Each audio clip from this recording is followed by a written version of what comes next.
So since the hobby's grown so much recently, how do you feel is sort of the best way for new collectors to get into whatever they're passionate about, whether it be from an investing perspective while still having some upside? Is it to look at new niches, or is it to go with the, tried and true goats in terms of just getting in, collecting what you love, but also having some upside? So I think what you're touching upon is really the key thing, collecting what you love, meaning like, you have to pick some vertical within the industry that speaks to you, and it could be anything. It could be a card, it could be memorabilia, it could be, it could be modern, it could be vintage, and then you have to, the principle that I would say is always go after the best of the best. Don't go after the second best, the third best. Oh, I'm going to get a PSA 9 when there's a PSA 10 out there. Spend the extra money, have less in your portfolio, but whatever you have should be the best of the best. For sure. You're going through some celebrity cards right now. How do you feel about that whole world? I think they're greatly undervalued. If you look at, within the sports world, you have, Neymar, Ronaldo, and Messi are all top 25 Instagram accounts, and their collectibles are tremendously valuable. But Kylie Jenner, the Kardashian, Bieber, all these people, they have rookie cards, and some of them have rare rookie cards. I'll show you one or two rare ones. So like, here's a 1 of 5 Kim Kardashian, and this is a rookie. These are special items. There's not a lot of items of these. It's like a $9,000 card. That's crazy. Yeah. Do you think judging people based on, or finding undervalued people through how many, how big their social audiences are is sort of a trick to? Yeah, I think it's an important variable, because they're inevitably, we were speaking about this before, they're big brands, and the Kardashians is a brand, Miley Cyrus is a brand, and their early collectibles are rare, and they're great items, and there's not a lot of signed items by them, believe it or not. They're early stuff. That's right. Well, they're not like an athlete who's going to have a ball in their face at any given moment throughout their entire career. It's true, and their signatures change over time. So, like, an early Kim Kardashian autograph is worth more than a modern day Kim Kardashian autograph. Interesting. Yeah. What is the most valuable signature ever in the history of the world? Do you know this? Do you know the answer? I know the answer. I don't know the answer. I'm curious what you're going to say. What about athlete that you've seen? The most valuable? The most in demand, most valuable, same thing. I mean, Shulsho Jackson is considered, in our world, because he was, he couldn't write, So there's like 3 or 4 of his autographs known to humanity. And Babe Ruth is like very popular, but he signed all day long, even back then. Right. There are photos of him signing like 10,000 baseballs. Yeah, he's sitting there with the baseball. He's on a couch, and there's like bath, tubs and garbage pails of like balls and balls. The guy's signing all day long. So the answer is Shakespeare. Really? Shakespeare. There are only a couple known examples, and what do they go for? Millions each. But isn't there like a myth and a theory that they don't even know if Shakespeare was Shakespeare? Isn't that out there? I don't know. I don't know the details behind that. I'm sure I'd do my research before I bought one. If they turned that into a 1 of 1 card, what do you think that would go for? I mean, it's a $4 million card based on signature value. Yeah, that's pretty cool. It's pretty insane. I wouldn't have guessed that, but I'm not surprised once you're telling me that. I mean, if you could have any signature from anybody in human history on a card or on anything, who would you want? That's a great question. Would you want a religious figure or a historical figure? I do have a collection. I actually have a few $100,000 worth of original letters by rabbis. Wow. I've spent as much as $75,000 for original letters from a rabbi. Interesting things. If I could have anybody in the world who, I mean, I would love like an original, E = MC squared Albert Einstein document. They're out there. Where he's giving the whole thing. Yeah, I can find that for you if you want one. Okay, it's good. What about any piece that you've been looking for and you've never been able to find? Whether it exists or doesn't exist? So I'm not a collector that like chases items. Like Right. I come across things and things that speak to me, then I'm like, I see the value in that. I definitely like things that I experienced more than like 1980 USA hockey. Right. So like if you had the original jersey of Jim Craig, signed by the entire team, like that would mean a lot to me because I watched the game as a kid. So like I collected 1992 Dream Team basketball because I watched every game. It was a part of my life. So that to me means more than a 1927 Yankees team signed baseball. It's a nice item, but it's not something that I have a personal connection to. That makes sense. Yeah. What do you remember the most shocked you've ever been when somebody tries to consign an item through you, where you're like, I can't believe this even exists? Or that's easy to answer. I once got a kaleidoscope, a handmade kaleidoscope, and literally I got 35 phone calls within an hour. Will you sell it offline? Will you sell it offline? Will you sell it offline? That's back when you actually post your phone number on eBay. What was the kaleidoscope? It was a handmade kaleidoscope by some guy in Maine, and they're numbered, and it actually went for like $13,000 or $14,000 for a kaleidoscope, which seems like a lot of money for a little gimmick Sounds toy. like it. And it was actually the most watched item we've ever had on eBay. Really? We had something like 5,000 watchers. Up until the V-Friends card, right? Yeah, absolutely. So tell me about that. You were the first person to put those cards up? Yeah, so people were putting up the sets, but I always think that if anything is actively collected, it'll always yield more, going item by item. So it seemed to me like a cool item, and whatever, we got them. I got a free set in, and I wanted to see how the market is, get it going a little bit. So we put them up card by card. So our set went for $15,000. So It's crazy. thank you, Gary Vee, for sending me a free set. I love it. Now, in terms of the show that you're putting on, where is it? So it's in American Dream Mall. Which is like the biggest mall ever? Or what is the story behind that? Yeah, I think, the biggest mall ever is Mall of America in Minnesota. That's owned by the Gymnasian family, who owns this mall. So this is their second big mall in America. And this is not just a mall. This is like, there's, you can go skiing. Like you put on your snowboard equipment and go skiing inside a mall, which is crazy. There's an indoor water park. There's roller coasters. There's a ski rink. There's like 15 restaurants. It's incredible. So this will be the first show that you can actually take your entire family to, and they're not going to complain, and they're going to have a good time. It's a fair point. Your wife can go shopping. She can go to restaurants. She can be entertained. Your 11-year-old daughter will be happy. So what type of athletes are going to be there? We have a lot of big names. We have Tyson. We have Roger Clemens, Pete Rose, Ric Flair. We have Goldberg, the wrestler, who has not done an event in 10 years. Okay. And then we have tons of local, Yankee personas like Lawrence Taylor, on and on and on.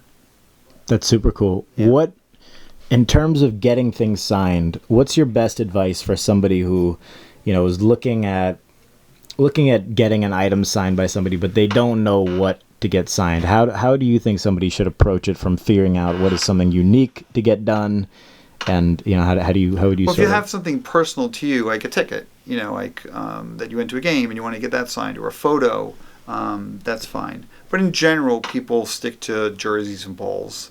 Those are the two main things that people really get signed, and photos as well. Those are the three main things. So you see stuff get sold, thousands of items every day. What have you seen is the most liquid item in sports collectibles over the last few years? Let's say under $1,000 and then over $10,000. Most liquid? Most liquid. Easiest to sell. I mean, just the most popular rookies, whoever's the flavor of the day. So it changes all the time. It changes daily. There's nobody that's been consistent. I mean, if I had to pick one, I'll take LeBron. LeBron. Yeah, if I had to take one. And then over 10,000, well, I guess still LeBron Chrome. I mean, he's got cards that are all in there. Right. But even like a Topps Chrome LeBron now, PSA 10, is like 10,500. Right. So, yeah. It's interesting. It's interesting. Where do you want to see the sports collecting hobby go? What do you want to see the future hold? I think it's just getting going. I think that, I'm seeing a lot of new money come into the industry. I'm definitely seeing collectors drifting back towards the historical significance of some of the early players. So, like, let's say you're an NBA collector and you have Luka, you have Zion, you have LeBron, you have Jokic, whoever the guy is. I think a lot of these guys are drifting back and they're taking a look at, Oscar Robinson and Wilt Chamberlain and even Bird Magic, was early on for some people. So I think that there's, once collectors are really getting in it, they always sort of drift back in terms of what are the most special items. Interesting. Where do you think the sort of alternate categories world goes? Do you think we go as, far as things like bobbleheads and, further ticket stubs and game worn? Are those directions you sort of see this going in? I think all those things are strong. Like even toys, wrestling toys, sports toys, all those kind of things are legitimate collectibles. And you see once a vertical comes into play, from a financial perspective, I mean, it can increase 5, 10, 50 times. We've seen the tickets, you've seen soccer take off, we've seen Marvel take off. So once a vertical goes, then sky's the limit. If you're a collector or an investor in the space, what are those indicators you look for in terms of finding what market is going to be hot? So I think the market in general has to be something that's really, that has to be a big brand, has to be very popular. Like if you're going to present to me like, I think women's volleyball, let's say, and I apologize for picking on women's volleyball, but if you're going to say that's going to be the next big market, something's going to have to change because it's not right now. If a Summer Olympics comes up and women's volleyball captures the heart and soul of America, like soccer did and other sports. Yeah. Good point. Then that can happen. But based on unless an event changes, you have to follow where the eyeballs and interest is, because that's where it's going to go. And you need a superstar individual, like totally. For gymnastics. Obviously, there have been many before Simone Biles, but she changed it. Yeah, you're right. Yeah. I saw you had one in there too. Yeah, I do. In terms of celebrities, what do you think are the things that make somebody stand out as a collectible? Obviously, it's how much do they sign. Well, I think what you're bringing up something that's very interesting is that there's, card collecting and investments in our industry are not paralleled with the stats on the back of their card. Like when Russell Westbrook was winning the MVP and having triple doubles all the time, he wasn't in the top 5 in terms of popularity. James Harden has never been top 5 or 10 in popularity, and he was a first or second team All-NBA player. So does that say to you that winning is the only thing that matters in sports? It definitely helps, but certain players, they just think that their personalities or how they interact with the with people in general, with their fans, has a humongous effect in terms of the demand they have in the industry. Some people have a greater following than they should, and some people have people love Vince Carter, and in terms of his historical significance in the NBA, he's not an all-time great. Right. He happens to be like top 25 in scoring, which is a surprise. And I don't think he made the top 75 list. Is that correct? He did not. He did not. But for a lot of people, there's more Vince Carter collectors that I've met than there are James Harden collectors. Yeah, things like the dunk contest and all those sorts of things definitely help. Those things matter. Let me ask you a question, an interesting one. If you were an all-time great athlete in baseball, basketball, football, hockey, one of the major American sports, and you were, looking at how you wanted to approach the collectibles industry, what would you do if you were them? Would you sign a lot? Would you, be very careful about how much you sign? Would you invest in your own cards? What would you do if you were in that sort of a position? So I think in general, when you see the athletes sign too often, it does kill the lure of their autograph, and it does affect their overall brand. So people that are sensitive to it, they're aware of this, and they sort of withhold themselves a little bit. And then there's people that maybe go too far, like, like a Sandy Koufax. Like, you can't get him to sign anything ever, Right. It's impossible. But he signed a lot before, no? There was a period of time when he was doing some signings, but in general, if you offered him $300,000 to do a card show, he probably will not do it. Whoa. Yeah. Is that what guys get paid? There's guys get more than $100,000. Yeah. What do you think Michael Jordan would get? To show up at a show? To show up and sign a couple thousand. These guys don't want to do it. They don't want to be bothered. Millions, though. They don't need it. I mean, Jordan doesn't care about doing signings now. I know. It's unfortunate.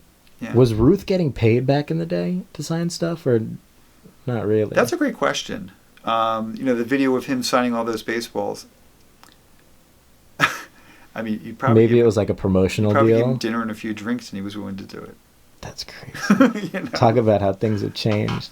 Yeah. I wonder what guys like that would think if they saw what their stuff sells for now. Yeah, I mean, I like the fact that college athletes get compensated. It's great. That's great. When that whole Johnny Manziel thing happened, we were being sent his autographs, and was it Texas A&M? Mm-hmm. And it wasn't a conflict for us because, I'm not the one signing it. I'm not the one getting him to sign it. I'm just selling his autograph.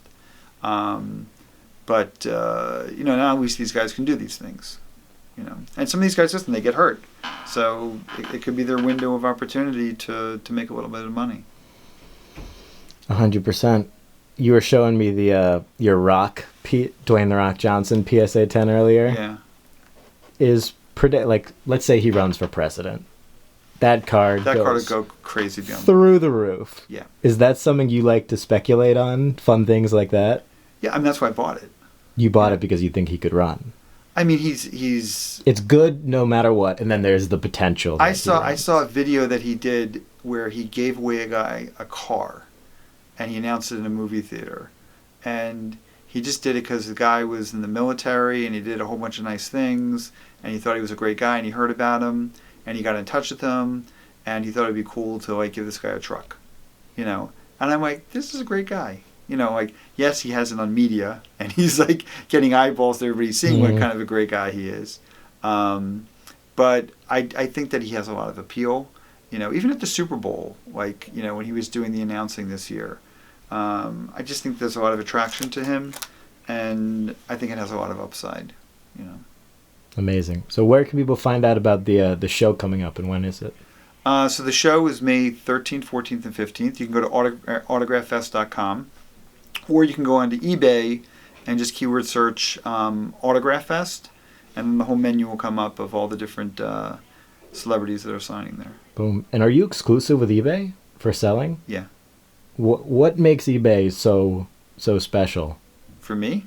For the market. The difference maker for me as a platform, in business you want to be the first to market or best to market, and they still are both. Mm-hmm. You could take the combined sales of Golden, Heritage, all of them, PWCC, all of them combined, and eBay still squashes everybody. So they were the first to market, and they are still the best to market. It's pretty crazy. Yeah. Thank you so much. Yeah.